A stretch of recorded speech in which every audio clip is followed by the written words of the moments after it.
નમસ્કાર વિદ્યાર્થી મિત્રો, લિબર્ટી કેરિયર એકેડમીમાં આપ સૌનું હાર્દિક સ્વાગત છે. આજે આપણે બધા ભેગા થયા છે કારણ કે લિબર્ટી કેરિયર એકેડમી અત્યાર સુધીના સમયમાં સૌપ્રથમ વખત યુપીએસસી અને જીપીએસસીની પરીક્ષા માટે એક ખાસ પ્રકારની એક નવી પહેલ લાવી છે. આ જે નવી પહેલ છે એની અંદર શું છે આપણે એ સમજવાનો પ્રયત્ન કરશું, જાણવાનો પ્રયત્ન કરશું. અને યુપીએસસી અને જીપીએસસી ની પરીક્ષામાં ઇતિહાસ વિષય કઈ રીતે તમને મદદ કરે છે અને ઇતિહાસ વિષય અને લિબર્ટીની આ નવી પહેલ એ બંને ભેગા થઈ અને કઈ રીતે તમારા સપના પૂરા કરી શકે છે, બરાબર, એ મુદ્દાને આપણે આજે જાણશું. તો ભાઈ, જેમ આપણે બધા અત્યારે ઘણી બધી પરીક્ષાઓની તૈયારી કરીએ છીએ, ઘણી પરીક્ષાઓ આવવાની પણ છે. નાયબ મામલતદારની પરીક્ષા, જીપીએસસીની નવી પરીક્ષા અને યુપીએસસીની પરીક્ષા તો દર વર્ષે આવતી જ હોય છે.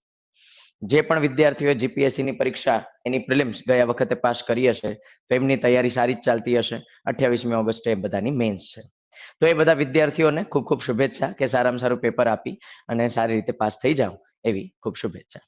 પછી યુપીએસસીની પ્રિલિમ્સ પણ જે લોકોએ પાસ કરી હશે એમની મુખ્ય પરીક્ષા એ 16મી સપ્ટેમ્બરના દિવસે હશે, તો એમના માટે પણ ખૂબ ખૂબ શુભેચ્છા.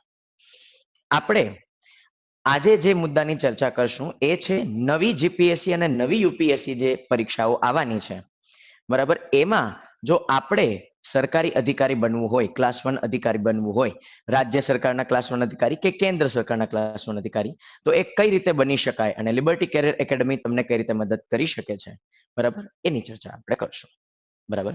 તો જેમ તમે વાંચી રહ્યા છો કે જીપીએસસી અને યુપીએસસી ના ઉમેદવારો માટે કંઈક ખાસ લિબર્ટી કેરિયર એકેડમી લાવી રહી છે અને એક નવી અને અદ્ભુત પહેલ એ લાવવામાં આવી છે. તો એકચ્યુઅલમાં આ છે શું, હવે એ સમજીએ.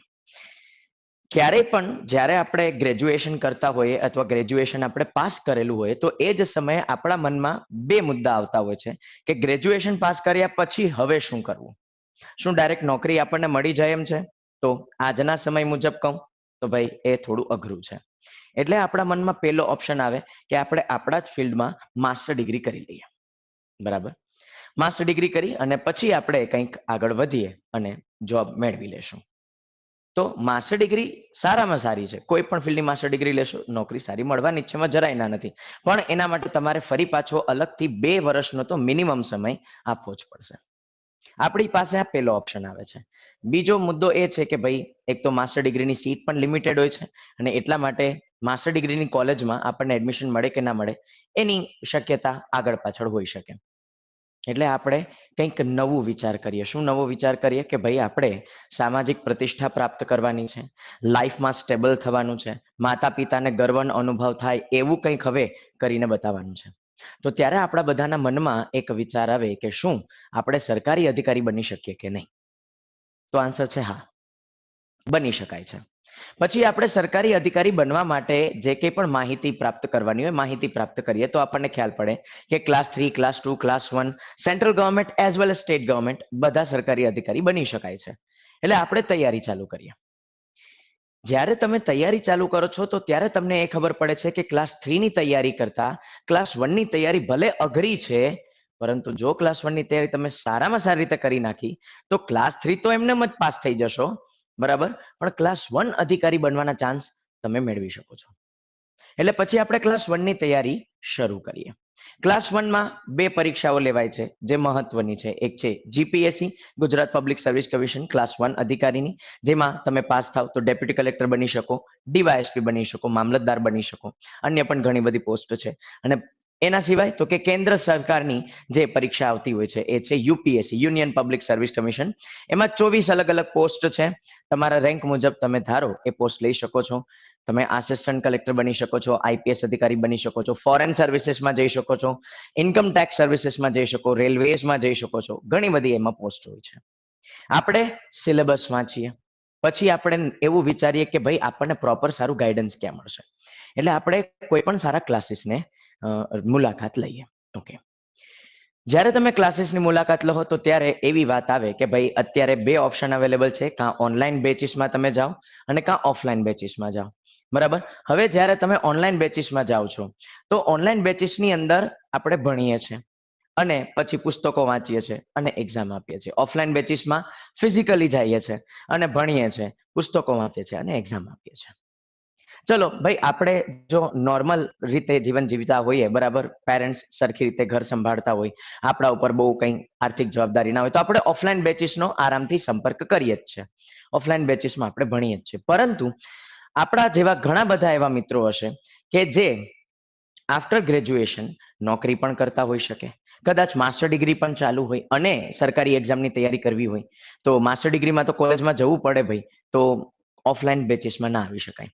ઘણી બધી એવી માતા બહેનો છે, સ્ત્રીઓ છે કે જે પોતે ઘર સંભાળે છે, પરંતુ તેમની એજ હજી નાની છે અને એ પણ સરકારી અધિકારી બનવા માંગે છે, પણ ઘરની જવાબદારી હોવાના કારણે એ ક્લાસીસમાં ઓફલાઈન બેચીસમાં આવી ના શકે.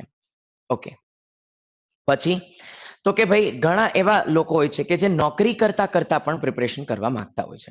ઘણા ખુદ સરકારી અધિકારી છે, બરાબર, ક્લાસ 3 ની જોબ આપણે મેળવી લીધી હોય, આપણે અધિકારી હોય, ક્લાસ 2 અધિકારી હોઈએ અને આપણે ક્લાસ 1 ની પ્રિપરેશન કરવી હોય, અથવા માનો કે આપણે ક્લાસ 1 અધિકારી છે પરંતુ આપણે હાયર રેન્ક મેળવી અને હાયર પોસ્ટ ઉપર જવું છે, તો ફરી પાછી ક્લાસ 1 ની તૈયારી કરવી પડે, જેમાં આપણે ઓફલાઈનમાં નથી જઈ શકતા.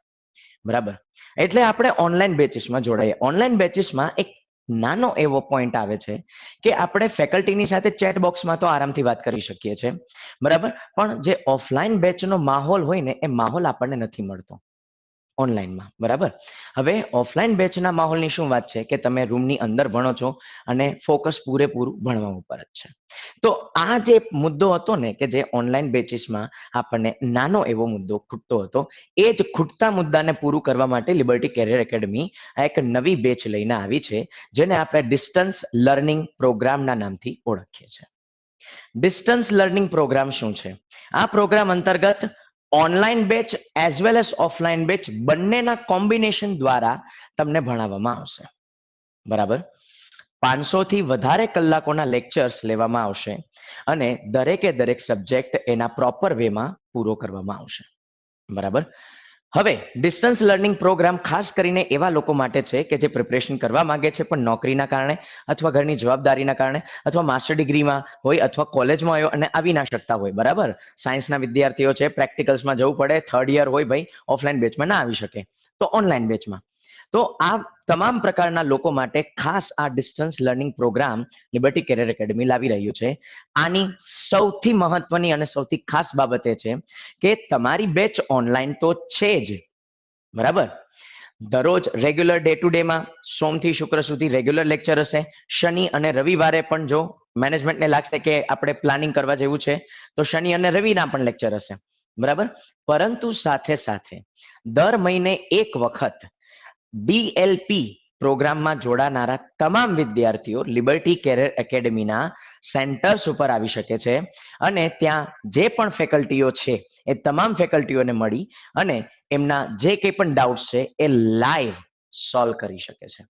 મતલબ કે ઓનલાઈનના તો તમામ ફાયદા છે અને ઓફલાઈનના પણ ફાયદા છે. અને આનો મતલબ એ નથી કે ભાઈ એક વખત આવી ગયા મળી લીધું, વાત ખતમ. નહીં, દર મહિને આવું શેડ્યુલ નક્કી કરવામાં આવશે.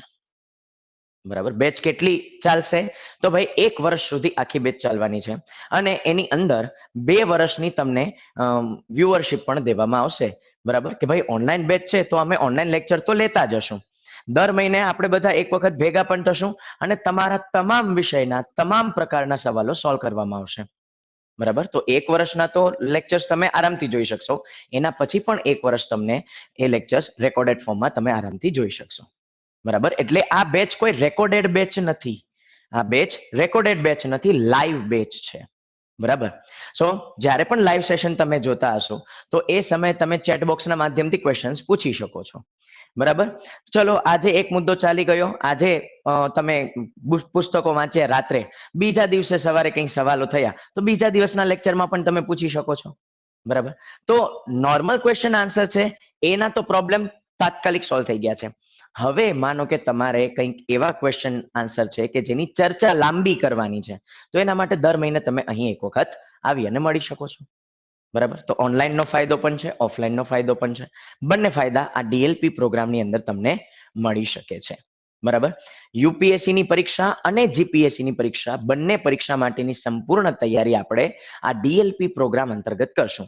જીપીએસસી ની અંદર જીપીએસસી લેવલના તમામ પ્રકારના વિષયો અને તમામ પ્રકારનું ગાઈડન્સ, તમામ પ્રકારનો ડેટા અને સ્ટડી મટીરિયલ પ્રોવાઈડ કરવામાં આવશે. યુપીએસસી માટે યુપીએસસી ના લેવલનું તમામ પ્રકારનું study material, guidance, lectures, data બધું સફિશિયન્ટલી પૂરેપૂરું આપવામાં આવશે. અને એવું નથી કે આપણે ખાલી ગુજરાતી મીડિયમ માટે જ તૈયારી કરીએ છીએ, નહીં.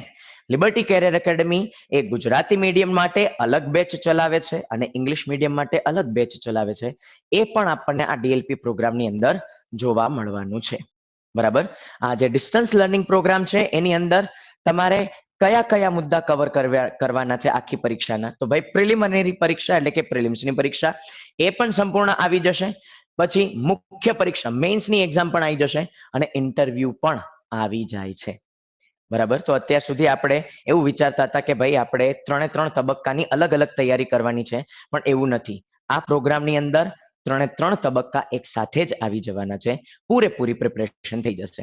અને ખાસ એવા લોકો માટે પણ છે કે જે રેગ્યુલર ડે ટુ ડે લાઈફમાં ક્લાસીસ ઉપર ના આવી શકતા હોય. બરાબર. તો એમને એમ થાય કે ભાઈ મેઇન્સ માટે આપણે શું કરશું, ઇન્ટરવ્યુ માટે શું કરશું, જરાક પણ ટેન્શન લેવાની જરૂર નથી. બધી જ ફેસિલિટી, બધી જ ટેકનિક્સ એ આ પ્રોગ્રામની અંદર આપણે મૂકેલી છે. બરાબર. બેચીસ શરૂ ક્યારથી થાય છે? તો 15મી ઓગસ્ટ 2022. બરાબર. ભારતનો સ્વતંત્રતા દિવસ, 75મો સ્વતંત્રતા દિવસ છે આપણો. બરાબર. ભારતની સ્વતંત્ર થયાને 75 વર્ષ થઈ ગયા.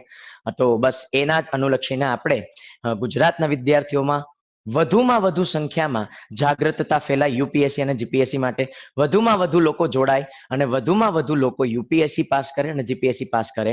અને એવા વર્ગના લોકો ખાસ કે જે ડે ટુ ડે લાઈફમાં સેન્ટર ઉપર ના આવી શકતા હોય, તો એમના માટે આપણે ખાસ બેચ એક નવી જ આખી ફાઉન્ડેશન કોર્સ આખો લોન્ચ કરીએ છીએ. બરાબર. હવે આમાં શું મળશે તમને? તો 500 કલાકથી વધારાના સમયનો લાઈવ લેક્ચર્સ મળશે. બરાબર. ઘણા બધા વિષયો આપણા જીપીએસસી અને યુપીએસસી બંને એક્ઝામ્સની અંદર આવતા હોય છે. બધા જ વિષયોના લાઈવ લેક્ચર હશે. બરાબર. સો લાઈવ લેક્ચરમાં અમે ભણાવતા હશું, તમે ભણતા હશો, તમારા ક્વેશ્ચન હશે, અમે આન્સર આપશું. બરાબર. એ પણ આરામથી થશે. પ્લસ દર મહિને ભેગા થઈ અને તમામ પ્રકારની થિયરીઝની ચર્ચા થશે. બરાબર. હું ઇતિહાસ ભણાવું છું, તો ઇતિહાસનો એક નાનો મુદ્દો તમને કહું કે ભાઈ મૌર્ય સામ્રાજ્ય. બરાબર. તો આપણે ભણતા હોઈએ કે ભારતની અંદર મૌર્ય સામ્રાજ્ય ક્યારે વિકસિત થયું, કયા કયા રાજા થયા. બરાબર. એ બધું આપણે ભણી લીધું. પ્રશાસનિક વ્યવસ્થા ભણી લીધી, સમાજ વ્યવસ્થા ભણી લીધી, આર્થિક વ્યવસ્થા ભણી લીધી, બંદરો ભણી લીધા, વિદેશ વેપાર ભણી લીધો, નગરીય પ્રશાસન ભણી લીધું. બરાબર. સ્થાનીય પ્રશાસન ભણી લીધું, કર વ્યવસ્થા ભણી લીધું. આપણે બધા મુદ્દા ભણી લીધા જીપીએસસી ના સંદર્ભે એઝ વેલ એઝ યુપીએસસી ના સંદર્ભે બધા મુદ્દા ભણી લીધા. હવે તમે બુક્સ વાંચી છે. હવે જ્યારે તમે બુક્સ વાંચી તો કદાચ અમુક ટર્મિનોલોજીના શબ્દો તમને ના સમજાણા હોય. બરાબર. પછી ક્લાસ નોટ્સ જે આવી તો ક્લાસ નોટ્સમાંથી અમુક શબ્દો ના સમજાણા હોય. આ બધા શબ્દો માટે તમે લિસ્ટ બનાવી નાખો અને જ્યારે મંથમાં આપણે એક વખત ભેગા થવાનું ત્યારે આવો અને એ બધા ક્વેશ્ચન આપો. અમે એના બધા આન્સર વિથ ડિટેલ ડિસ્ક્રિપ્શનમાં તમને લાઈવ સમજાવી શકીએ. બરાબર. કારણ કે આપણે 2 કલાકના લેક્ચર્સ હોય, 2 કલાકના લેક્ચર્સમાં આપણે એટલું કવરઅપ ના કરી શકતા હોઈએ. બરાબર. પણ જ્યારે તમે અહીં આવો છો તો આખો દિવસ અહીં રહો છો અને લાઈવ સેશનમાં જ આપણે બધું ભણતા હોશું. બરાબર. તમે અહીં બેઠા હશો, અમે પણ આવતા હશું અને તમને સમજાવશું કે તમારો આ સવાલ છે, એનો આ જવાબ છે, આ એનું એનાલિસિસ છે. બરાબર. તો ઓનલાઈન લેક્ચર્સ પણ છે જ, એ તો 100% છે. ઓફલાઈનનો પણ ફાયદો અહીં તમને મળી જાય છે. તો 500 થી વધારે કલાકના લાઈવ લેક્ચર્સ હશે. લાઈવ ચેટ બોક્સ કે ભાઈ તમારને તાત્કાલિક જે કંઈ પણ ક્વેશ્ચન ઉભા થતા હોય એ પણ સોલ્વ થઈ શકે છે. બરાબર. ઉદાહરણ તરીકે તમે તો લેક્ચર જોતા જો, પણ માનો કે તમારો નાનો ભાઈ, નાની બેન, મોટા ભાઈ, મોટી બેન કે માતા પિતા એ પણ લેક્ચર જોવે છે, એમને પણ ડાઉટ થયો, એમને પણ સવાલ થયો, તો તમે એના સવાલ અમને પૂછી લીધા તો અમે એના જવાબ આપીએ છીએ. કારણ કે વિષય સંબંધિત સવાલ હશે, આરામથી અમે જવાબ આપશું. બરાબર. કારણ કે બધા પાસે બુદ્ધિ ભગવાને આપેલી જ છે. તો જે મુદ્દો આપણે સ્કીપ કરતા હોય પણ આપણો નાનો ભાઈ આપણી સાથે જ જોતો હોય તો યસ, એના મનમાં સવાલ ઉભો થઈ ગયો, આપણને સવાલ મળી ગયો, સામે અમે જવાબ પણ આપી દઈએ. તો યસ, લાઈવ ચેટ બોક્સના માધ્યમથી ક્વેશ્ચન આન્સર સેશન બહુ સારામાં સારી રીતે આપણે કરી શકીએ છીએ. કયા કયા વિષયો આવે છે? તો 16 જેટલા વિષયો છે કે જે UPSC as well as GPSC બંને એક્ઝામ્સની અંદર હોય છે. બરાબર. ઇતિહાસ, બરાબર, સૌથી મોટો વિષય. બરાબર. પણ સૌથી સરળ વિષય પણ ઇતિહાસ જ છે. શું કામ? આપણે અને કરંટ અફેર્સને પૂરેપૂરા 36 નો આંકડો છે. કેમ? ઇતિહાસ બદલવાનો નથી. સિવાય કે ટાઈમ ટ્રાવેલ પોસિબલ થઈ જાય અને હું પાછળ જઈને કંઈક બદલી નાખું તો અલગ વસ્તુ છે, બરાબર. પણ જ્યાં સુધી ટાઈમ ટ્રાવેલ પોસિબલ નથી ત્યાં સુધી તો નહીં થાય. તો ઇતિહાસ સૌથી સરળ અને સૌથી મોટો વિષય પણ છે, જે UPSC as well as GPSC બંનેમાં આવે છે. અને હું હમણાં સિલેબસની પણ ચર્ચા કરીશ કે યુપીએસસી અને જીપીએસસી ના સિલેબસમાં શું તફાવત છે. પછી જીઓગ્રાફી છે, ભૂગોળ, બરાબર. હવે સમજો, યુપીએસસી હશે તો હિસ્ટ્રી કઈ રીતે હશે? વર્લ્ડ હિસ્ટ્રી પણ હશે, ગુજરાતની હિસ્ટ્રી પણ હશે અને ભારતની હિસ્ટ્રી પણ હશે. અને ભારત મતલબ અખંડ ભારત, બરાબર. કારણ કે આપણે જે અત્યારના ભારતને ગણીએ છીએ ઇન્દિરા કોલથી ઇન્દિરા પોઈન્ટ સિરક્રિક અને વાલાંગુ, એ 1947 પછી બનેલું ભારત છે. પણ એકચ્યુઅલમાં જે આપણે ઇતિહાસ ભણીએ છીએ એ ઇતિહાસ અખંડ ભારત વાળો છે, બરાબર. તો પછી પાકિસ્તાનના લોકો ઇતિહાસ ભણતા હોય, એની ભણવાની શક્યતા તો ઓછી છે. પછી અફઘાનિસ્તાન હોય કે બાંગ્લાદેશ હોય કે મ્યાનમાર બર્મા હોય, નેપાળ ભૂટાન તિબેટ હોય, શ્રીલંકા હોય, કોઈ પણ દેશના લોકો હશે એમનો ઇતિહાસ સેમ જ હશે. કેમ? આ બધા દેશ એ ભારતનો જ ભાગ છે એટલા માટે. તો આપણે અખંડ ભારત ભણીએ છીએ, તો ભારતનો ઇતિહાસ, ગુજરાતનો ઇતિહાસ, વિશ્વનો ઇતિહાસ એ યુપીએસસી માટે હશે. જીપીએસસી માટે શું છે? એના માટે ભારતનો ઇતિહાસ અને ગુજરાતનો ઇતિહાસ છે, બરાબર. એમના માટે વર્લ્ડ હિસ્ટ્રી નથી, ના પ્રિલિમ્સ કે ના મેન્સ, એમાં વર્લ્ડ હિસ્ટ્રી નથી પૂછવામાં આવતું, બરાબર. સો એ રીતે છે. ત્યારબાદ જીઓગ્રાફીની અંદર પણ જે સાહેબ તમને ભણાવશે એ તમામ પ્રકારનું જીઓગ્રાફી ભણાવશે. યુપીએસસી માટે વર્લ્ડ જીઓગ્રાફી હોય, બરાબર. પછી ઇન્ડિયન જીઓગ્રાફી હોય અને ગુજરાતનું જીઓગ્રાફી પણ હોય. જીપીએસસી માટે વર્લ્ડ આવતું હશે એ રીતનું ભણાવશે. ગુજરાત હશે, ભૂગોળ હશે, ભારત હશે, એ પણ ભણાવી દેશે. પછી બંધારણ બંનેમાં કોમન સબ્જેક્ટ છે, બરાબર. પછી economy, culture, science and tech, બરાબર. Current affairs, maths, reasoning, public administration છે એ મેઇન્સ મુખ્ય પરીક્ષાનો વિષય છે. એથિક્સ, નીતિશાસ્ત્ર મુખ્ય પરીક્ષાનો વિષય છે. એસે, નિબંધ, English language, Gujarati language, international relation અને એન્વાયરમેન્ટ એન્ડ ઇકોલોજી, બરાબર. પર્યાવરણ, બરાબર. ભાઈ પર્યાવરણને બચાવવું જરૂરી છે, બાકી આપણું અસ્તિત્વ નહીં રહે. તો એ તમામ વિષયો આપણે ભણવાના થશે, બરાબર. હવે જ્યારે આપણે ઓનલાઈન બેચમાં ભણતા હોઈએ છીએ તો દરેક ફેકલ્ટી એની જે ક્લાસ નોટ્સ હોય છે એ તો તમને પ્રોવાઈડ કરે જ છે, પરંતુ એના સિવાય આપણે 45 જેટલી બુક્સ આપણે તમને આપવાની થશે. જ્યારે તમે બેચમાં જોડાશો તો જે વિષય ચાલતો હશે, જે મેનેજમેન્ટનું શેડ્યુલ હશે એ મુજબની બુક્સ એ તમારા ઘરે પણ મળી જશે, બરાબર. By courier or by post એ તમને બુક્સ પહોંચાડી દેવામાં આવશે, બરાબર. કઈ બુક્સ હશે? તો ભાઈ ગુજરાતી મીડિયમની અંદર આપણે આ લિબર્ટી કેરિયર એકેડમીની જે બુક્સ છે, જે બહુ સરસ રીતે આપણે બનાવેલી છે, સ્ટડી કરવામાં આવ્યું છે, દરેક સબ્જેક્ટમાં ડીપ એનાલિસિસ કરવામાં આવ્યું છે. અને પછી આપણે આખો ડેટા જે આધુનિક સમયના જીપીએસસી ના સિલેબસ મુજબ જે ડેટા બનાવવો પડે, જેમાં ફેક્ચ્યુઅલ ડેટા પણ હોય અને એનાલિસિસ પણ હોય, એ મુજબની આપણે બુક્સ તૈયાર કરી છે. તો એ બધી બુક્સ તમને મળશે, જેમાં ગુજરાતના ઇતિહાસની બુક છે, ભારતનો ઇતિહાસ છે, ભારત અને ગુજરાતનો સાંસ્કૃતિક વારસો, ગુજરાતની ભૂગોળ, ભારતની ભૂગોળ, ભારતનું બંધારણ, વિજ્ઞાન એન્ડ ટેકનોલોજી, પર્યાવરણ, મેથ્સ એન્ડ રીઝનિંગ, ઇકોનોમિક્સ અને એટલાસ, બરાબર. ભાઈ ભૂગોળ ભણવું હોય તો એટલાસ તો જોઈએ. પ્લસ એટલાસ તમને એન્વાયરમેન્ટ ઇકોલોજીકલ સબ્જેક્ટ જે છે એમાં પણ તમને મદદ કરવાનો છે. તો યસ. પછી મુખ્ય પરીક્ષા માટે તો કે ગુજરાતીની બુક, અંગ્રેજીની બુક, ભલે આપણે એમ માનતા હોય કે આપણું ગુજરાતી બહુ સારું છે, પણ એક્ઝામની અંદર જ્યારે ગુજરાતી વિષય આપણે ભરવાનો આવે છે, 150 માર્કનું પેપર હોય છે મુખ્ય પરીક્ષામાં. લિટરલી કહું છું કે ગુજરાતી વિષયને આપણે અંડર એસ્ટિમેટ કરીએ છીએ. ગુજરાતી એટલો સરળ વિષય નથી, બરાબર. અત્યારે હું ક્વેશ્ચન આન્સર નું સેશન તો ચાલુ નહીં કરું, પણ ખાલી એક જ સવાલ તમને એકદમ નોર્મલી પૂછું છું, તમે તમારી જાતને જ એનો જવાબ આપજો કે આપણે ગુજરાતમાં જ રહીએ છીએ, ગુજરાતીમાં જ વાતચીત કરીએ છીએ, ઘણા મારી જેમ ગુજરાતી મીડિયમમાં ભણેલા પણ હશે, તો ખાલી ગુજરાતી ભાષાના કેટલા અક્ષરો છે? જો એનો સાચો આન્સર તમને આવડી ગયો, બરાબર, તો તમે ગુજરાતીમાં થોડા ઘણા સારા છો, બરાબર.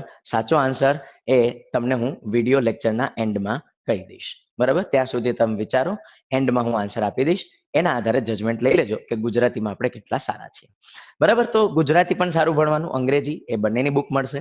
પછી એસે, નિબંધ, એ પણ પૂછાય છે, એની પણ બુક છે. જાહેર વહીવટ, બરાબર. પછી નીતિશાસ્ત્ર અને જીપીએસસી જે બોર્ડ છે આપણું, બરાબર, ગુજરાત સરકારનું, એણે અગાઉ જેટલી પણ પરીક્ષાઓ લીધી છે એ બધા પરીક્ષાના પ્રશ્નપત્રો એ પણ આમાં છે. અને પછી યુપીએસસી ની પણ આપણે પ્રિપરેશન કરીએ છીએ, તો યુપીએસસી માટે અલગથી જે બુક્સ આવે છે, આઈએએસ ની જનરલ સ્ટડીઝના 4 પેપરની બુક્સ, તો એ બુક્સ પણ આપણે તમને પ્રોવાઈડ કરશું. હવે આ જે બુક્સ છે એ ઇંગ્લિશ અને હિન્દીમાં હશે. તમને હિન્દીમાં જોશે, હિન્દીમાં મળી જશે, ઇંગ્લિશમાં જોશે, ઇંગ્લિશમાં મળી જશે. એટલે આપણે અમુક ગુજરાતી મિત્રો છે આપણા, બરાબર?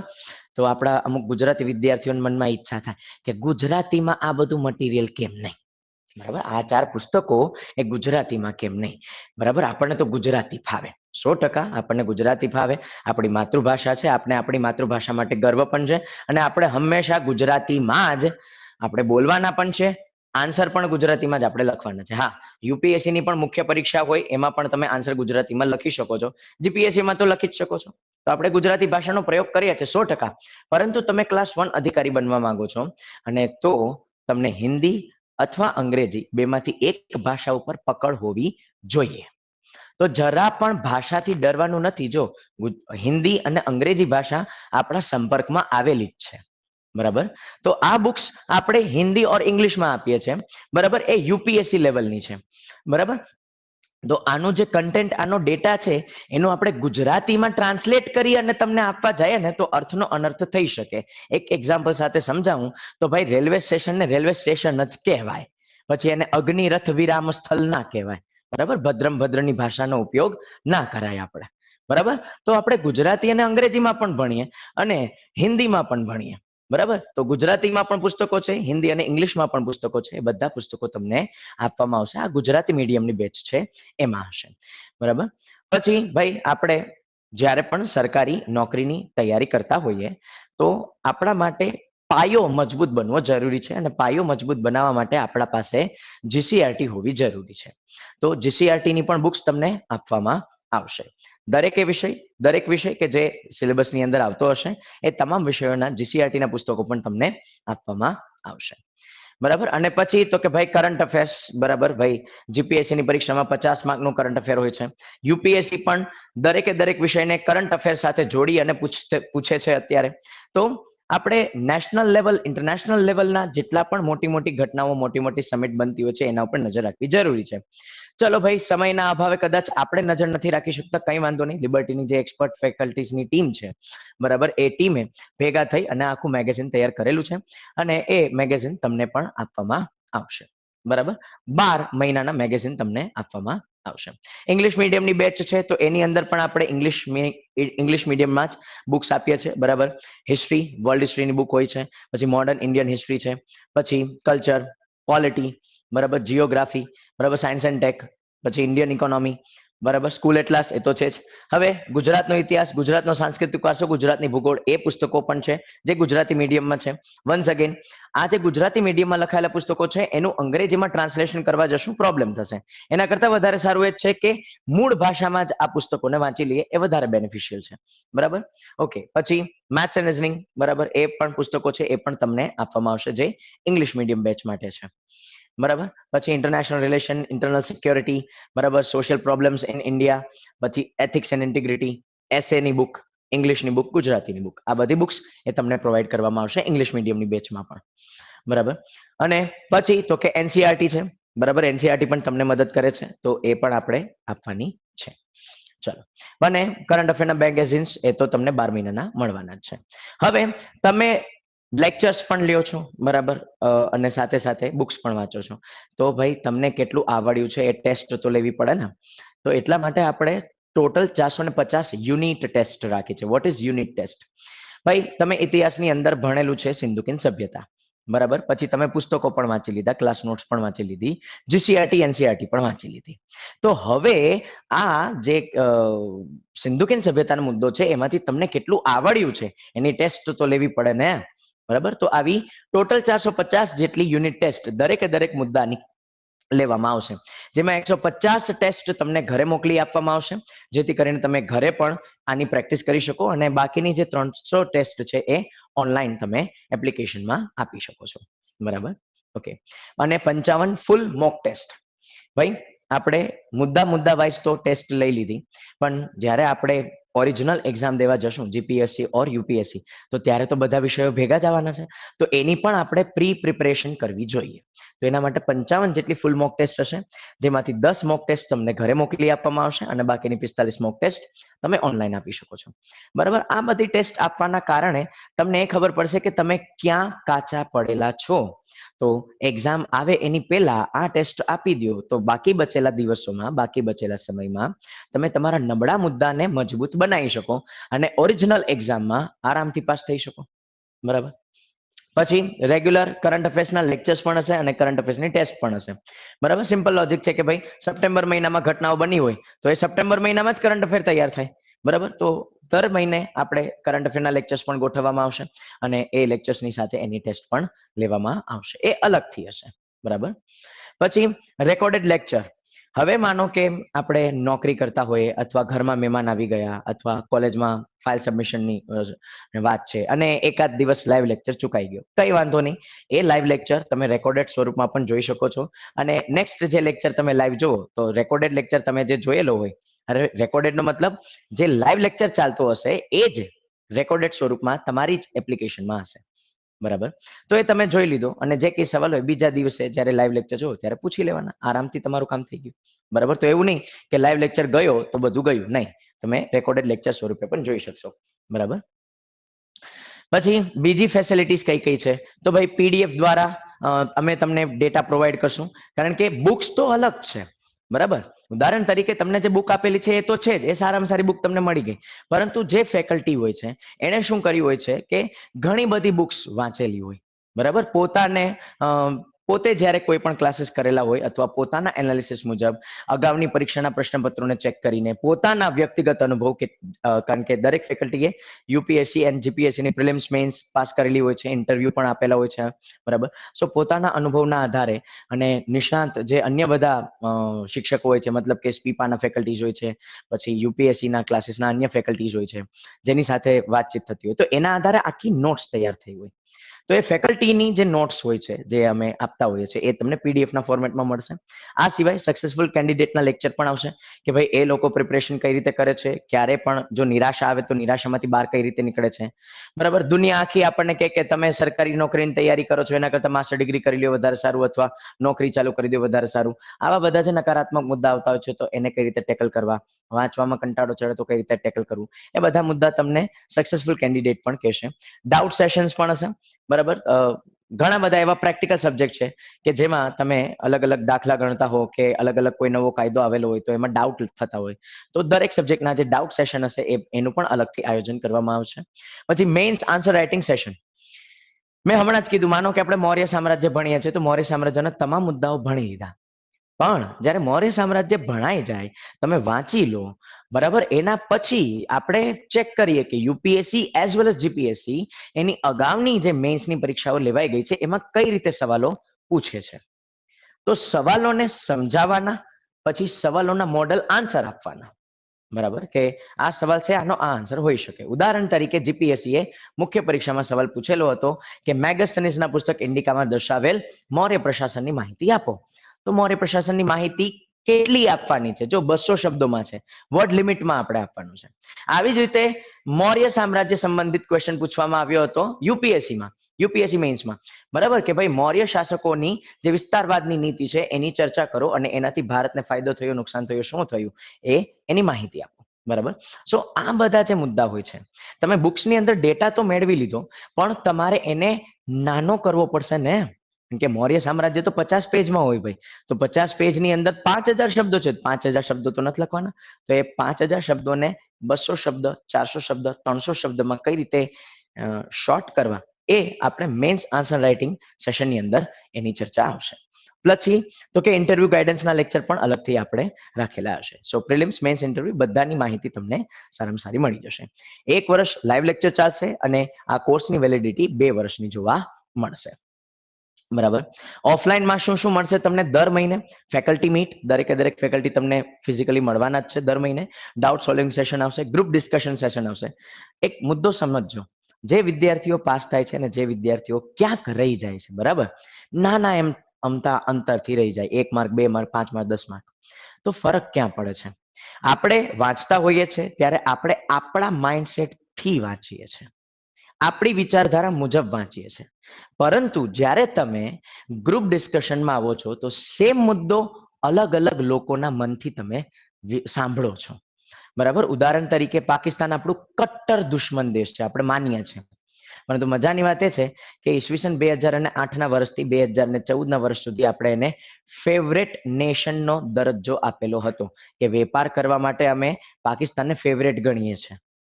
આવો દરજ્જો આપણે આપેલો હતો. તો શું કામ આપ્યો, એના પરિણામ શું આવ્યા, બરાબર. પછી પાકિસ્તાન જે આતંકવાદને પોષે છે તો એને જે કંઈ પણ કાંડ કર્યા એના કારણે નવી જે ગવર્મેન્ટ આવી એને કઈ રીતે રિટાલિએટ કર્યું અને કઈ રીતે ફેવરેટ નેશનનો દરજ્જો એની પાસેથી છીનવી લેવામાં આવ્યો. આ બધા મુદ્દા આપણે સમજીએ. ચીન છે, પાકિસ્તાન છે, નામ સાંભળે એટલે તલવાર કાઢીને મારામારી કરવાની ઈચ્છા થાય એવું ના હોય, બરાબર. ઇન્ટરનેશનલ રિલેશનને અલગથી સમજવા પડે, એની સાથે જીઓગ્રાફીને સમજવી પડે, એની સાથે ઇકોનોમીને સમજવી પડે કે ભાઈ ટ્રેડ ચાલે છે, ઘણા ભારતીયો ચીનમાં રહે છે તો ડાયરેક્ટ બંદૂકો કાઢીને મારામારી ના કરવાની હોય, બરાબર. તો ઘણા બધા એસ્પેક્ટ આપણે સમજવાના હોય, પણ આપણે બુકમાંથી લિમિટેડ મુદ્દા સમજી શકીએ. બુકને કરંટ અફેર સાથે જોઈન્ટ કરવાનું થાય અને કરંટ અફેર અને બુકના જે મુદ્દાઓ છે એને જ્યારે તમે ગ્રુપમાં ચર્ચા કરો છો તો બધાના પર્સપેક્ટિવ આવે.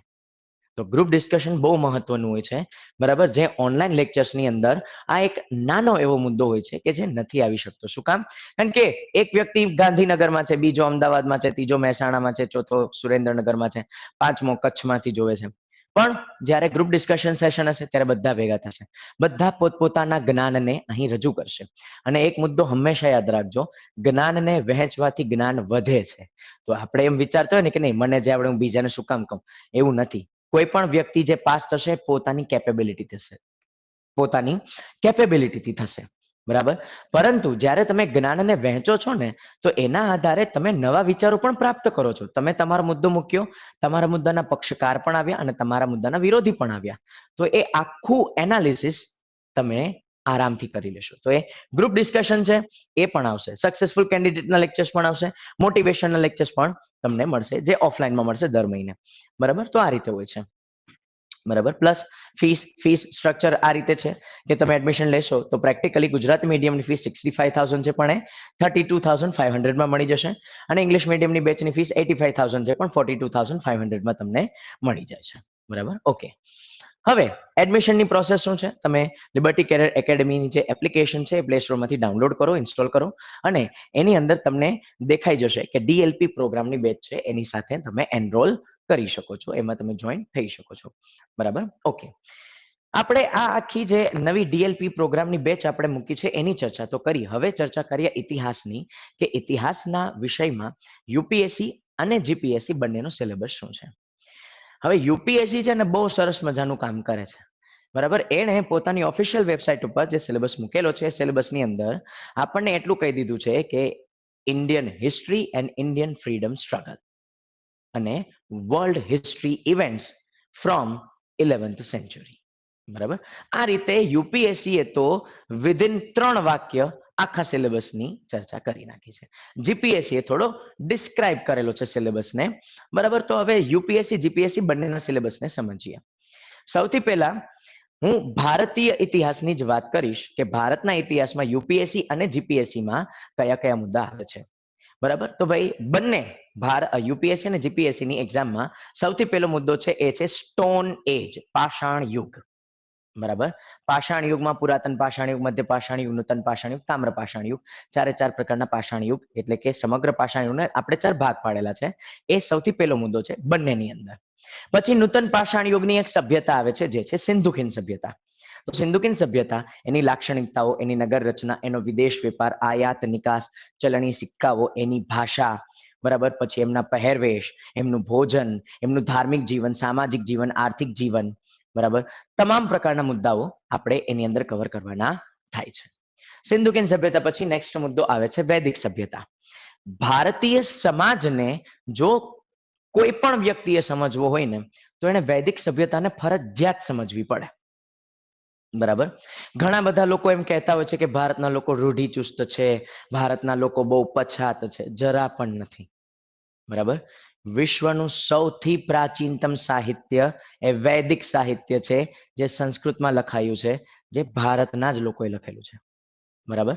તો ભારતીય સમાજની વિચારધારા શું છે, પરંપરાઓ શું છે, ઉત્સવો કઈ રીતે ઉજવાય છે, આની તમામ માહિતી ક્યાં મળે છે? વૈદિક સભ્યતામાં મળે છે. અને વૈદિક સભ્યતામાં તમને કોઈ મંત્ર નથી શીખવાડવાના ભાઈ, બરાબર. પણ વૈદિક સાહિત્યની રચના કઈ રીતે થાય છે, એના કયા કયા ભાગ છે, વૈદિક સભ્યતાના લોકોનું સામાજિક જીવન કેવું છે, આર્થિક જીવન કેવું છે, બરાબર.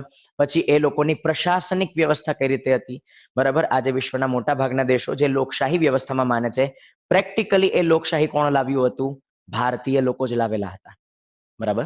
તો ભારતીય સમાજને સમજવાનો સર્વશ્રેષ્ઠ મુદ્દો એટલે વૈદિક સભ્યતા, એ પણ યુપીએસસી અને જીપીએસસી બંનેમાં આવે છે, બરાબર. ત્યારબાદ નેક્સ્ટ આવે છે વ્યક્તિ વિશેષના મુદ્દા, ગૌતમ બુદ્ધ અને બૌદ્ધ ધર્મ, અને મહાવીર સ્વામી અને જૈન ધર્મ, એઝ વેલ એઝ ભારતનું પ્રથમ ધાર્મિક સુધારણા આંદોલન, બરાબર. જો કે જીપીએસસી આનું સ્પેસિફિકેશન નથી આપેલું કે ભારતનું પ્રથમ ધાર્મિક સુધારણા આંદોલન, પણ જીપીએસસી એના સિલેબસમાં બૌદ્ધિઝમ જૈનિઝમ આપેલા છે. અને યુપીએસસી એ તો 3 વાક્યમાં કીધું છે, પણ જે યુપીએસસી નો સિલેબસ છે એની અંદર આપણને જે સબ ટોપિક્સ જોવા મળે છે, સબ ટોપિક્સમાં ભારતનું પ્રથમ સામાજિક અને ધાર્મિક સુધારણા આંદોલન જે ઈસવીસન પૂર્વ 6ઠી સદીમાં થયું હતું એ આ જ છે. વૈદિક સભ્યતાની સમાપ્તિના સમયે ભારતમાં 62 જેટલા નવા ધર્મોનો ઉદય થયો હતો, અને એ જ ધર્મો વિશેની પણ માહિતી આપણે જાણવાની થશે.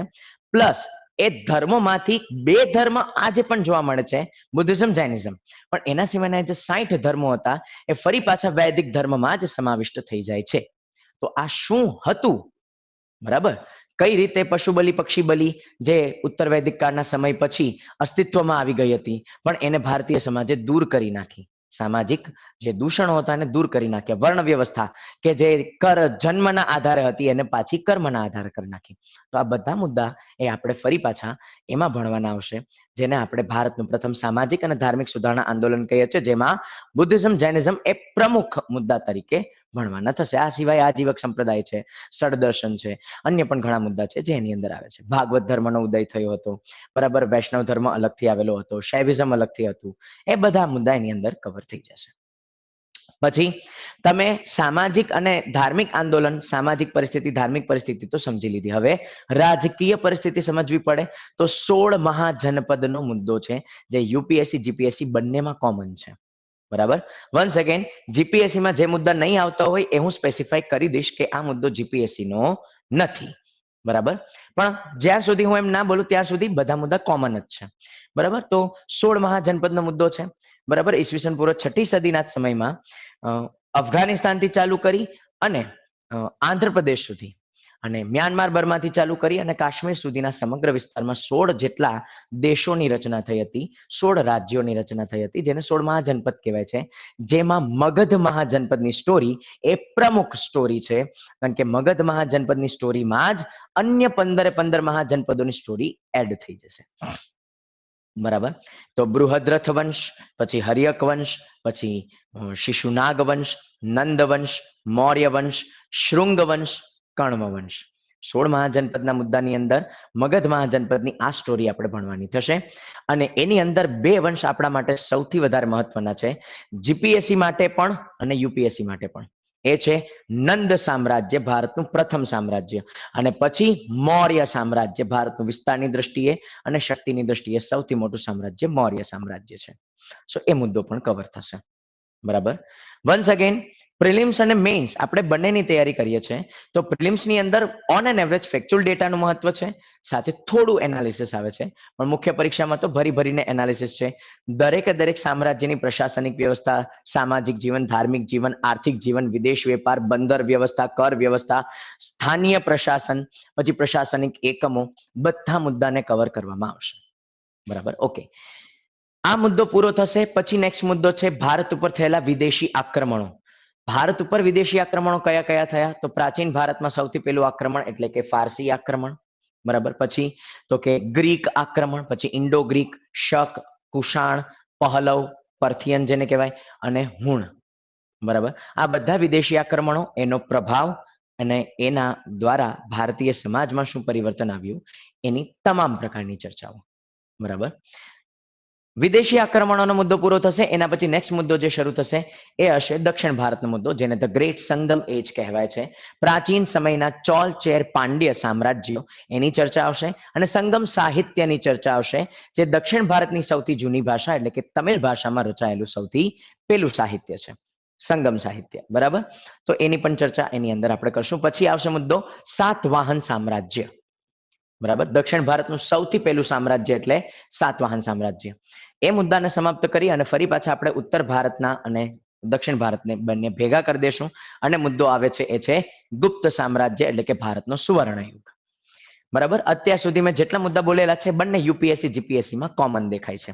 આગળ ગુપ્ત સામ્રાજ્ય પછી પ્રાચીન ભારતના અંતિમ મહાન સમ્રાટ હર્ષવર્ધનને ભણશું અને હર્ષવર્ધનને ભણ્યા બાદ આપણે પ્રાચીન ભારતને સમાપ્ત કરીએ છીએ. ત્યારબાદ હવે જીપીએસસી એ દક્ષિણ ભારતના અંદર સિલેબસમાં શું આપેલું છે હવે જીપીએસસી માટે કહું છું તો એમાં છે પલ્લવ વંશ, ચોલ વંશ, વિજયનગર સામ્રાજ્ય, ચાલુક્ય વંશ અને રાષ્ટ્રકૂટ વંશ. બરાબર. પલ્લવ, ચોલ, વિજયનગર, ચાલુક્ય, રાષ્ટ્રકૂટ. આ જીપીએસસી માટે મધ્યકાલીન ભારતનો દક્ષિણ ભારતનો ઇતિહાસ ગણાશે. બરાબર.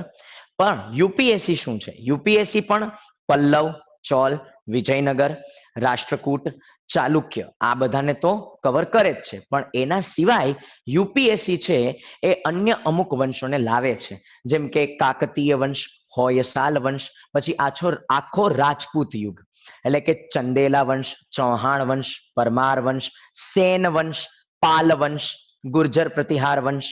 બરાબર. આ બધા એની અંદર આવે છે. જીપીએસસી માં પણ ગુર્જર પ્રતિહાર વંશ છે. બરાબર. મારે બોલવાનું રહી ગયું હતું, હું પાછું કહું છું. જીપીએસસી માં ગુર્જર પ્રતિહાર વંશ છે. એના સિવાયના હું હમણાં જે વંશ બોલ્યો ને એ જીપીએસસી માં નથી, બધા યુપીએસસી માં છે. બરાબર. ગહડવાલ વંશ, પછી કાશ્મીરનો કારકોટક વંશ. બરાબર. આ બધા વંશો એ યુપીએસસી માં છે. એટલે કે જીપીએસસી ના જે વંશો હતા ને એ તો બધા યુપીએસસી માં છે જ. યુપીએસસી થોડા વંશ વધારે મૂકેલા છે મધ્યકાલીન ભારત માટે. બરાબર. સો એ આખો મુદ્દો આપણે કવર કરવાનો થશે. પછી મધ્યકાલીન ભારતમાં અન્ય મુદ્દા કયા છે? તો અન્ય મુદ્દાની અંદર આવે છે દિલ્હી સલ્તનત, મુઘલ અને મરાઠા સામ્રાજ્ય. બરાબર. જે UPSC as well as GPSC બંને માટે કોમન મુદ્દા છે. બરાબર. ઓકે. હવે જીપીએસસી અહીં સ્પેસિફિકેશન આપેલું છે કે ગુજરાતના મહત્વના રાજવંશો. તો એની અંદર આપણે જીપીએસસી માટે સ્પેસિફિક ભણીએ છીએ મૈત્રક વંશ, ચાવડા વંશ, સોલંકી વંશ, વાઘેલા વંશ અને ગુજરાતની સ્વતંત્ર સલ્તનત માટેના 3 સુલતાનો આપણને કીધા છે સિલેબસમાં, અહેમદ શાહ પ્રથમ, મોહમ્મદ બેગડા અને બહાદુર શાહ. બરાબર. સો એ આપણે જીપીએસસી માટે ભણીએ છીએ. વન્સ અગેન યુપીએસસી છે એને ભારતનો ઇતિહાસ જ કીધો છે અને ભારતના ઇતિહાસમાં ગુજરાતનો ઇતિહાસ આવી જ જાય છે. તો આપણે ગુજરાતના ઇતિહાસના એ તમામ મુદ્દાઓ પણ યુપીએસસી માં પણ ભણીએ તો છે જ. બરાબર. તો આ રીતે હશે. પણ prevention is better than cure. GPSC અને યુપીએસસી બંનેમાં આપણે જે ગુજરાતની સ્વતંત્ર સલ્તનતનો મુદ્દો છે એમાં ભલે જીપીએસસી એ 3 સુલતાન આપેલા છે પણ મહત્વના 8 સુલતાન આપણે કરીએ છીએ. કેમ? ભાઈ આપણને એમ પૂછી લે કે બાબરના સમયમાં ગુજરાતના સુલતાન કોણ હતા? તો આન્સર છે મુઝફ્ફર શાહ સેકન્ડ, જે જીપીએસસી ના સિલેબસમાં નથી આપેલો પણ જીપીએસસી ના સિલેબસમાં મુઘલ છે તો એના આધારે પૂછી શકે. બાબર મુઘલ હતા તો એના આધારે એનો સવાલ આવી શકે. તો આપણે 3 નથી ભણવાના, આપણે 8 ભણવાના છે જે મહત્વના છે. બરાબર. તો આ રીતે આપણે જીપીએસસી અને યુપીએસસી બંનેને કમ્બાઈન રાખીને ચાલીએ છીએ. બરાબર. સિલેબસ અત્યારે સમજાવું છું એમાં. બરાબર. ઓકે. તો મધ્યકાલીન ભારતનો ઇતિહાસ આપણે જોયો, પછી દક્ષિણ ભારતનો ઇતિહાસ પણ આપણે ભણ્યો અને ગુજરાતનો ઇતિહાસ પણ મુદ્દા આપણે જોયા. હવે આપણો પ્રવેશ થાય છે આધુનિક ભારતમાં. તો આધુનિક ભારતની અંદર યુરોપિયન જાતિના લોકોનું ભારતમાં આગમન એ પણ એક મુદ્દો છે. પછી આ બંનેમાં કોમન મુદ્દો છે. બરાબર. યુરોપિયન લોકો ભારતમાં આવ્યા હતા જે હતા પોર્ટુગીઝ, પછી ડચ, પછી અંગ્રેજ, પછી ડેનિશ, પછી સ્પેનિશ, ફ્રેન્ચ બધા આવેલા હતા વેપાર કરવા માટે. હવે યુરોપિયન્સ લોકોએ જોયું કે ભારતમાં રાજનૈતિક અસ્થિરતાનો માહોલ છે તો આપણે શું કરીએ, આપણે આગળ વધીએ. તો કઈ યુરોપિયન શક્તિ ભારતમાં આગળ વધશે પેલા નક્કી કરવાનું હતું અને એટલા માટે શું કરવામાં આવ્યું, યુરોપિયન્સ વચ્ચે જ લડાઈઓ થઈ. એમાંની સૌથી મહત્વની લડાઈ એટલે ધ ગ્રેટ કાર્નાટિક વોર. બરાબર. નામ ભલે કાર્નાટિક વોર છે પણ એ યુદ્ધ થયા હતા તમિલનાડુના કાર્નાટિક વિસ્તારમાં અંગ્રેજો અને ફ્રેન્ચ લોકો વચ્ચે. 3 યુદ્ધો હતા, એની પણ માહિતી આપણે સિલેબસની અંદર છે. તો એ બંને ભણશું. અને યુપીએસસી ને આ મુદ્દા સાથે કંઈક વધારે પડતો પ્રેમ છે. દર બીજા ત્રીજા વર્ષે આ મુદ્દામાંથી સવાલ આવે જ છે. જીપીએસસી એ પણ પ્રિલિમ્સમાં પૂછી લીધા છે, મુખ્ય પરીક્ષામાં હજી સુધી નથી આવ્યું. બરાબર. તો મુખ્ય પરીક્ષા માટે આ મુદ્દો મહત્વનો થઈ જાય છે આધુનિક ભારતમાં. ઓકે. પછી બંગાળની સ્ટોરી આવે છે, બંગાળ સલ્તનત. બરાબર. કે ભાઈ પ્લાસીનું યુદ્ધ, બક્સરનું યુદ્ધ, એ બંને મુદ્દા આપણે ભણી લેશું અને પછી સમય શરૂ થશે ગવર્નર જનરલનો સમય. તો 1757 થી 1857 આ સમયને ગવર્નરનો સમય કહેવાય છે. Governor general of Bengal, governor general of India એ બધા આવશે. કોણ કોણ છે એમાં? Warren Hastings, Cornwallis, Wellesley, William Bentinck, Dalhousie, Canning, એના સિવાય પણ ઘણા છે. એ લોકોનું કામ શું છે? ભારતમાં અંગ્રેજ સામ્રાજ્યનો વિસ્તાર વધારવાનો. આ જ ટાઈમે શું થશે? ઘણા બધા વિદ્રોહ પણ થશે. બરાબર, વનવાસી જનજાતિના લોકોએ કરેલા વિદ્રોહ, પછી ભારતીય સાધુઓએ કરેલા વિદ્રોહ, ભારતીય સૈનિકોએ કરેલા વિદ્રોહ, ઘણા બધા વિદ્રોહ આવે છે. આ જ સમયે ભારતમાં પ્રિન્ટિંગ પ્રેસ પણ આવે છે. તો ભારતીય ભાષામાં છપાતા ઘણા બધા સમાચાર પત્રો અને એ સમાચાર પત્રોના માધ્યમથી લોકોને જાગૃત કરવાની પ્રવૃત્તિ એ પણ આ જ સમયનો ભાગ ગણાય છે, ગવર્નરના સમયનો. પછી ઘણા બધા કાયદા આવે છે. 1773 રેગ્યુલેટિંગ એક્ટ થી 1947 નો ઇન્ડિયન ઇન્ડિપેન્ડન્સ એક્ટ. બરાબર, 16 જેટલા એમાં કાયદાઓ છે જે બંધારણમાં પણ તમને મદદ કરશે, જે ઇતિહાસનો પણ ભાગ છે. તો એ પણ આપણે ભણવાનો આવશે. બરાબર, સાથે સાથે આ જ સમયે 19મી સદીમાં ભારતની અંદર સામાજિક અને ધાર્મિક સુધારણા આંદોલન ચાલતું હતું. બરાબર, તો જેની અંદર શું મુદ્દા ભણવાના હોય? ભાઈ, રામકૃષ્ણ મિશન, થિયોસોફિકલ સોસાયટી, પ્રાર્થના સમાજ, બ્રહ્મો સમાજ, આર્ય સમાજ, આવી ઘણી બધી સંસ્થાઓ છે, જે ગુજરાતની પણ હશે ઘણી અને ભારતની પણ ઘણી છે. ઘણી સંસ્થાઓ વિદેશની પણ છે જે ભારતમાં આવી અને સારું કામ કરે છે. તો એ બધી સંસ્થાઓએ શું કર્યું? ભારતીય સમાજમાંથી કુરિવાજોને હટાવી દીધા. સો એ મુદ્દા પણ આપણે સિલેબસની અંદર ભણવાના થાય છે. ઓકે, આ બધા મુદ્દા આપણે જ્યારે કવર કરશું એના પછી 1857 નો વિદ્રોહ આવે છે. તો 1857 વિદ્રોહને પણ જોઈ લેશું. એ વિદ્રોહ જોયા બાદ વાઇસરોયનો સમય આવે છે. તો વાઇસરોયના સમયની અંદર અલગ અલગ વાઇસરોય છે જે એડમિનિસ્ટ્રેશન સંભાળવાનું કામ કરશે. તો વાઇસરોય તરીકે કેનિંગ છે, પછી મેયો છે, લિટન રિપન છે, ડફરિન છે. બરાબર, પછી 20મી સદી શરૂ થશે તો એમાં કર્ઝન આવે છે, પછી મિન્ટો સેકન્ડ, પછી હાર્ડિંગ સેકન્ડ, પછી ચેમ્સફોર્ડ, પછી ઇરવિન, પછી રીડિંગ, બરાબર, લીલિથગો. અંતિમ વાઇસરોય માઉન્ટ બેટન હશે. આ વાઇસરોયના આખા સમયગાળા દરમિયાન બે મહત્વની ઘટના છે. પહેલી ઘટના કે ક્રાંતિકારી પ્રવૃત્તિઓ ચાલુ થાય છે. ક્રાંતિકારીઓના 3 ફેઝ આવે છે: 1890 થી 1910, 1922 થી 1932 અને 1942 થી 1946. તો એ 3 ક્રાંતિકારીઓના ફેઝ આપણે ભણવાના થાય. એમના તમામ પ્રકારના કાર્યો, તમામ પ્રકારની ક્રાંતિકારી સંસ્થાઓ, અને ખાસ કરીને આ મુદ્દામાંથી સવાલો બહુ વધારે નીકળે છે હમણાં. અને બીજી ઘટના, રાજનૈતિક પક્ષોની સ્થાપના. બરાબર, જેની અંદર શું આવે છે? કોંગ્રેસ છે, મુસ્લિમ લીગ છે, હિન્દુ મહાસભા છે, બરાબર, અન્ય પણ ઘણી બધી પાર્ટીઝ છે, પોલિટિકલ પાર્ટીઝ છે, એની સ્થાપના થશે. અને આ બધી પોલિટિકલ પાર્ટીઝ એ પણ ઘણા બધા સત્યાગ્રહ, ઘણા બધા આંદોલન કરશે. સેકન્ડ વર્લ્ડ વોર થશે, એમાં બ્રિટન નબળું પડી જશે. અમેરિકાનું દબાણ, ક્રાંતિકારીઓના કાર્ય, એ બધાના કારણે અંતે આપણને સ્વતંત્રતા પ્રાપ્ત થઈ જાય છે. બરાબર, તો 1857 થી 1947 નો જે આખો ઇતિહાસ છે એને ઇન્ડિયન નેશનલ મુવમેન્ટ કહેવાય છે. એ મુદ્દામાંથી યુપીએસસી ભરીને સવાલો પૂછે છે, જીપીએસસી પણ ભરીને સવાલો પૂછે છે. આમાં ઘણા બધા વ્યક્તિ વિશેષ પણ આપણે ભણવાના થશે. રવિન્દ્રનાથ ટાગોર, ગોપાલકૃષ્ણ ગોખલે, લોકમાન્ય તિલક અથવા બાલ ગંગાધર તિલક, પછી ગાંધીજી, સરદાર વલ્લભભાઈ પટેલ, જવાહરલાલ નહેરુ, લાલ બહાદુર શાસ્ત્રી, એ પણ ફ્રીડમ ફાઇટર જ હતા. એમના પણ ઘણા બધા કાર્યો છે. આ સિવાયના પણ અન્ય ઘણા બધા નેતાઓ છે, ડોક્ટર ભીમરાવ આંબેડકર સાહેબ. તો એ બધાના કાર્યો આપણે, એ બધાના જીવન, બધાના મહત્વના મુદ્દાઓ ભણવાના થશે જે સિલેબસમાં છે. બરાબર, ઓકે. હવે આના સિવાય મધ્યકાલીન ભારતનો પણ એક મુદ્દો છે જે બોલવાનો રહી ગયો હતો, અત્યારે પાછો કહી દઉં છું. ભક્તિ આંદોલન અને સૂફી આંદોલન.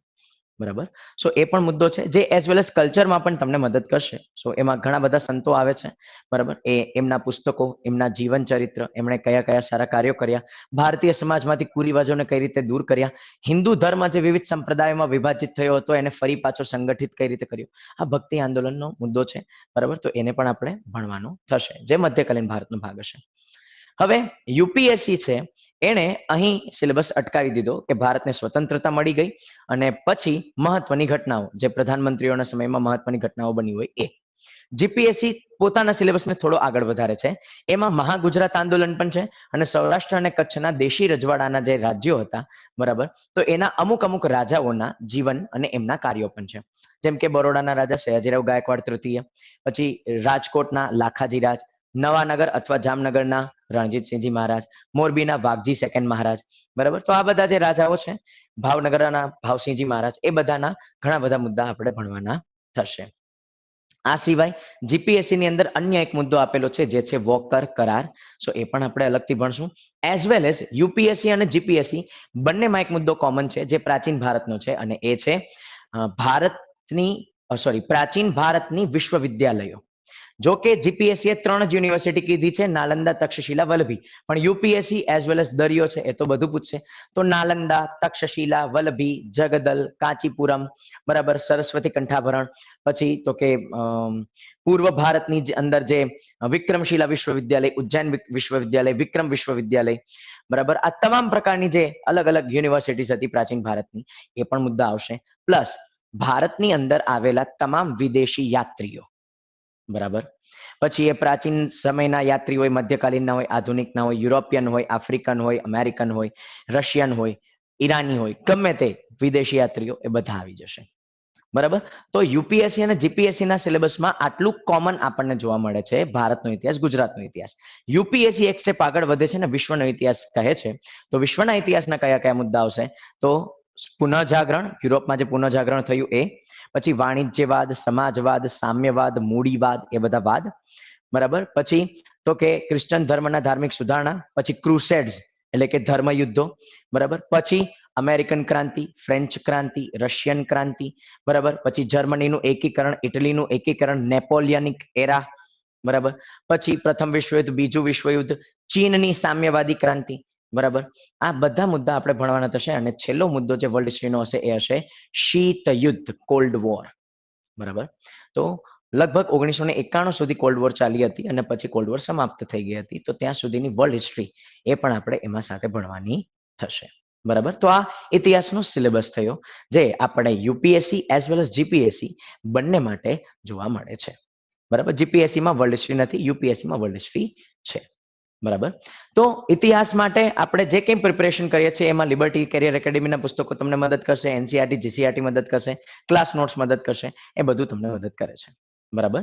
સો આજના સેશનની અંદર આપણે એ સમજવાનો પ્રયત્ન કર્યો કે ડીએલપી પ્રોગ્રામ શું છે, કઈ રીતે તમારા માટે બેનિફિશિયર છે, બરાબર. ખાસ કરીને એવા વિદ્યાર્થીઓ જે લાંબા સમયથી મહેનત કરે છે પણ ક્યાંક અટકી જાય છે, તો એવા વિદ્યાર્થીઓ માટે પણ ડીએલપી પ્રોગ્રામ બહુ બેસ્ટ સાબિત થઈ શકે છે. જેટલા યંગ સ્ટુડન્ટ છે જે કોલેજમાં હજી ભણે છે પણ ક્લાસ 1 અધિકારી બનવાનું સપનું છે, અગાઉથી પ્રિપેરેશન કરો, ધીમે ધીમે તમારી સારી જોરદાર પ્રિપેરેશન થશે, ફર્સ્ટ એટેમ્પમાં પાસ થઈ શકશો. અને એક ખાસ બાબત જે મારા જેવા અને તમારા જેવા બધા વિદ્યાર્થીઓ માટે એક બહુ મહત્વની બાબત છે એ છે કે અત્યાર સુધી કોઈ પણ ગુજરાતી વિદ્યાર્થીએ યુપીએસસી નું ટોપ નથી કર્યું, બરાબર. તો તમારી પાસે પણ જેન્યુઅન ચાન્સ છે કે તમે ખુદ ઇતિહાસમાં આવી શકો, બરાબર. તમે જો યુપીએસસીની પ્રિપેરેશન સારામાં સારી કરશો, જીપીએસસીની પ્રિપેરેશન સારામાં સારી કરશો અને જો તમે યુપીએસસી ટોપ કરી નાખ્યું, બરાબર, તો પછી મારા જેવા ઘણા બધા લોકો એ પણ ભણાવશે જીકેમાં કે ભાઈ પ્રથમ ગુજરાતી વ્યક્તિ જેણે યુપીએસસી ટોપ કર્યું. તો આ ચાન્સ છે આપણા બધા પાસે છે. તો આપણે 100% આપણા યુવાનીના દિવસોને સારા રસ્તામાં લાવીએ, ઉપયોગ કરીએ અને એક્ઝામ પાસ કરીએ, સરકારી અધિકારી બનીએ. ના ફક્ત આપણું સપનું પૂરું કરીએ, આપણા પરિવારના લોકોને પણ ગર્વનો અનુભવ કરાવીએ અને દેશ માટે, સમાજ માટે એક સારું જીવન જીવીએ, બરાબર, સારા કામ કરીએ, બરાબર. સો આવી હાર્દિક શુભેચ્છાઓ સાથે આજના સેશનને આપણે અહીં વિરામ આપીએ છીએ. આ સિવાય કોઈ પણ પ્રકારનો તમને ડાઉટ હોય, બરાબર, કે ભાઈ ડીએલપી પ્રોગ્રામ વિશે કંઈ પૂછવું છે અથવા અન્ય કોઈ પણ પ્રકારના મુદ્દાનો ડાઉટ છે, તો લિબર્ટી કેરિયર એકેડમીના હેલ્પલાઇન નંબર છે 9909918648 અને 8128381283. આમાં તમે ફોન કરી શકો છો, બરાબર. અને તમામ પ્રકારના ક્વેશ્ચન, તમામ પ્રકારની ક્વેરીઝ એ સોલ્વ કરી દેવામાં આવશે, બરાબર. સો જીપીએસસીની પરીક્ષા, યુપીએસસીની પરીક્ષા ઇઝી જ છે, બરાબર. તો આપણે 100% એની તૈયારી કરીએ અને સાથે સાથે આપણું સપનું પૂરું કરીએ, બરાબર. સો આ સેશનની અંદર આપણે અહીં વિરામ રાખીએ છીએ, બરાબર. ઇતિહાસના સિલેબસની પણ ચર્ચા કરી અને બધા જો ડાઉટ્સ હતા એ પણ મેં ક્લિયર કરવાનો પ્રયત્ન કર્યો છે. ફરી પાછા ભેગા થશું નેક્સ્ટ સેશનમાં કોઈ નવા મુદ્દા સાથે. ત્યાં સુધી આપ સૌ સારામાં સારી તૈયારી કરો. આવનાર જે 15મી ઓગસ્ટનો તહેવાર છે આપણા બધા માટેનો, તો એ બહુ સારી રીતે આપણે ઉજવીએ, રાષ્ટ્રધ્વજને સલામ કરીએ, દેશ માટે સારું કામ કરીએ અને સારું જીવન જીવીએ. આવી શુભેચ્છા સાથે આપ સૌને ધન્યવાદ. જય હિન્દ.